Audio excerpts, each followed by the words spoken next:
Hello everybody, welcome back to Forza Horizon 5 with another Hot Wheels car build.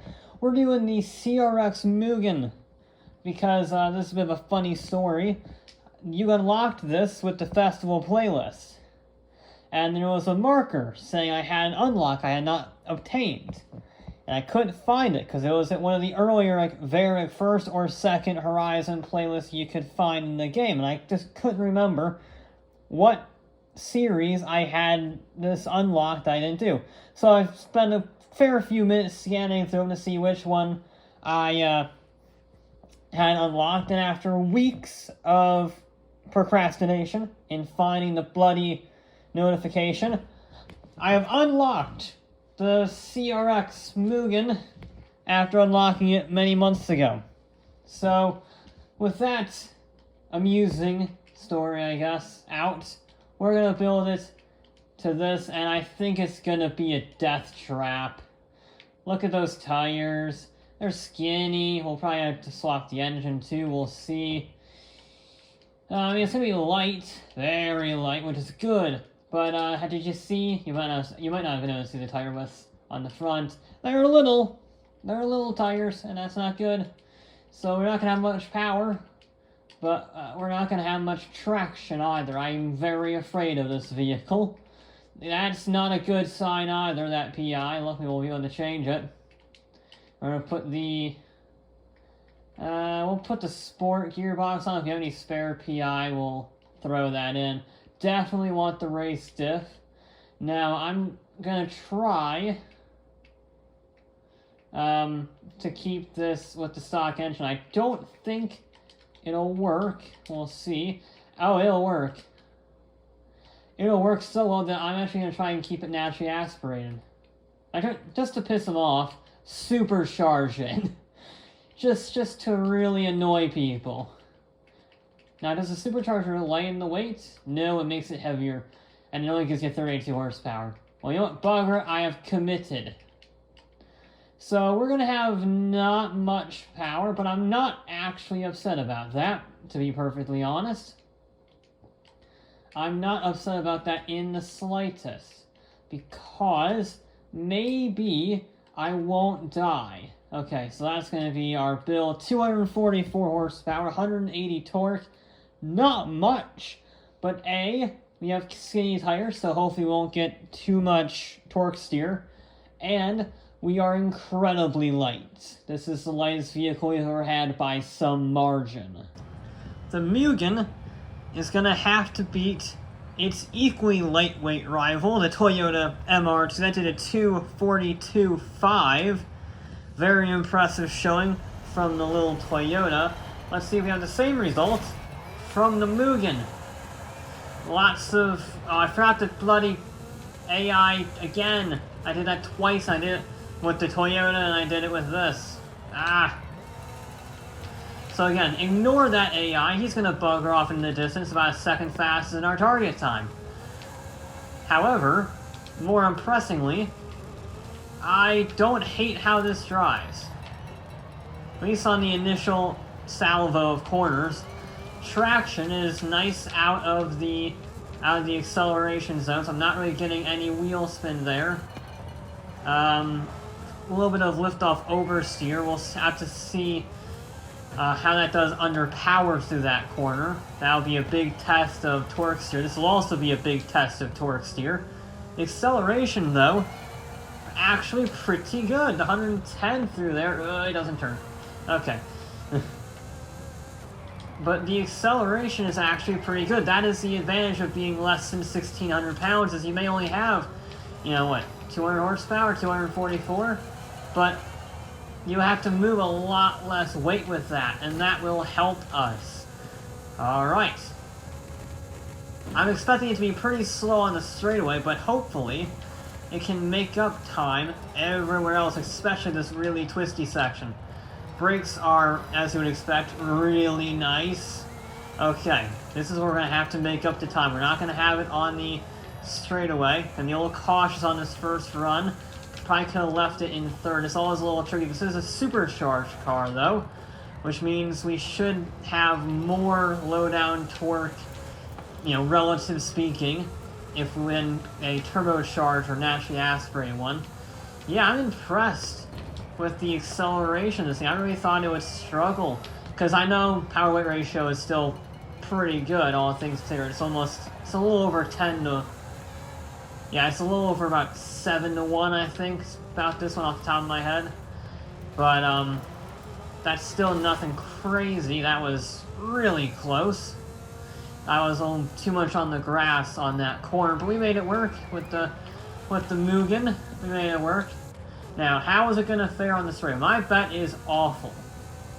We want to be helped, again, by the lightweight, but lightweight loses its effectiveness once you get into this section here, because we're no longer based on acceleration, it's based on sheer power, and yeah, it's down, but not by very much. 144, okay, it doesn't like the high-speed corners. 244.7, okay. Alright, that's a solid first run. We got a lot of time to make up, but I think if we push a little harder, play a little smarter, we can do it. Second run is all about being tidy, being clean. This car rewards carrying the momentum.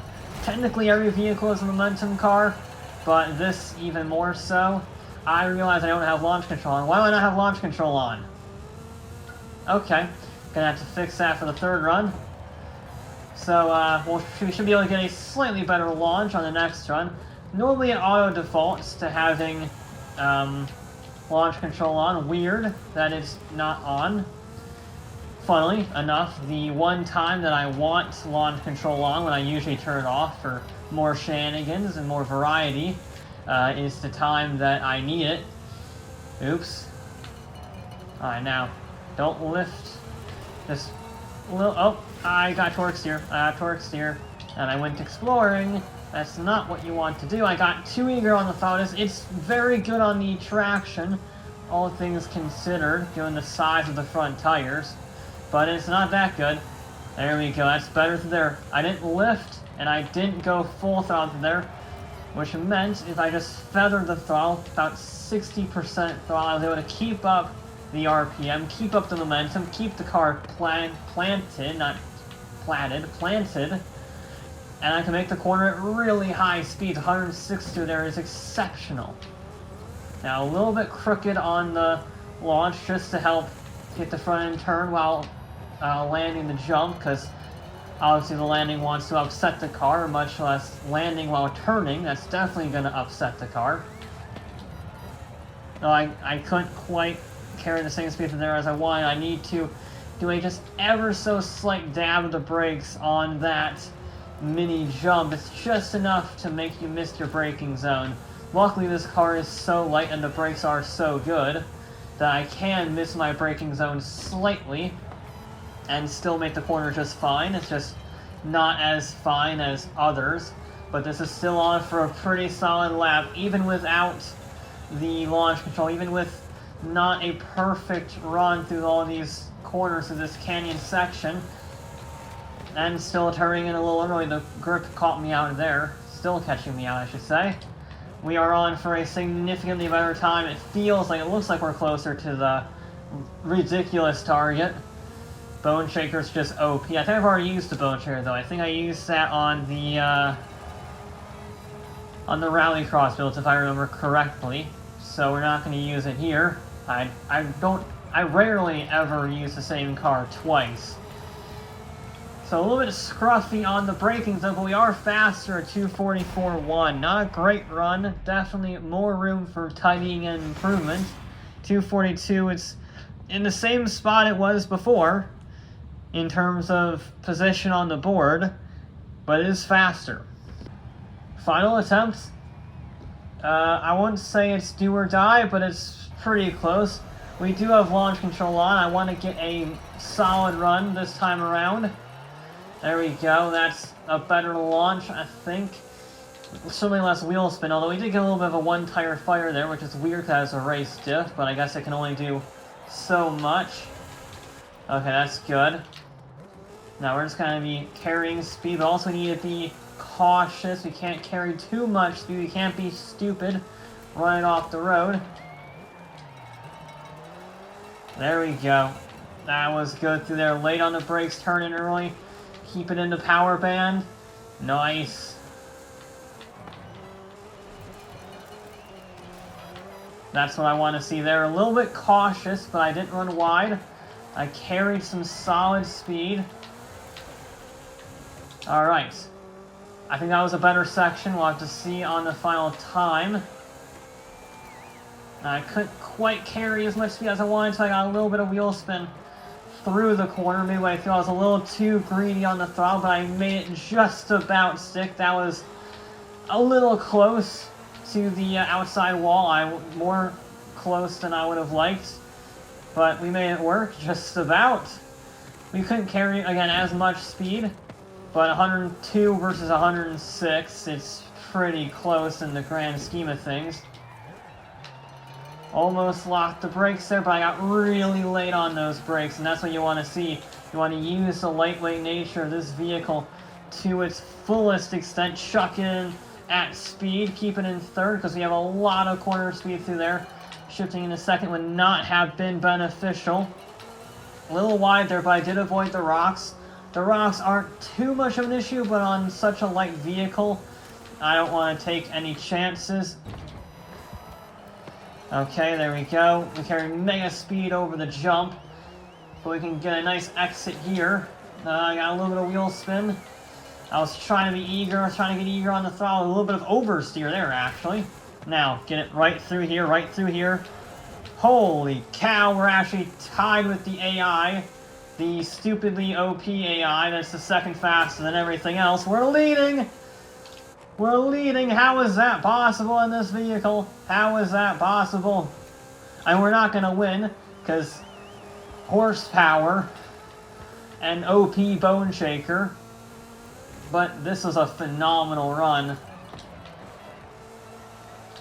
And then get on the power nice and early. A little bit of wheel spin. We're into the 241s, I think. Holy mother of God. Oh, you evil sod. We were so close to a sub 240, but we are at the top of the table nonetheless. That's a really good car. That's a really good car. Just 300ths shy of a sub 242. That is immense speed. If I just hadn't gotten wheel spin heading through that long right-hander at the beginning, I would have gotten a sub 242. That probably cost me 300ths, 400ths of a second. Oh, that's a great car. I think we finally cracked the formula to this. The Coronet might be an outlier in the fact that it's a big, heavy American muscle car, because we currently have a 1-2 for underpowered but extremely lightweight handling cars. So I think that's the secret. I think that's going to end up being the key, is that super grippy, very light horsepower isn't really an issue thing. I think that's going to be our secret sauce. But yeah, damn good job from the CRX Mugen, going to the top of the table by some margin, exactly half a second faster than the MR2. We've seen jumps occasionally, but usually those jumps are by 1/10 of a second or 2/10 of a second. Half a second faster than the fastest car? That's a pretty darn mighty time. But that will be it for this episode of Forza Horizon 5. I'll be back with more.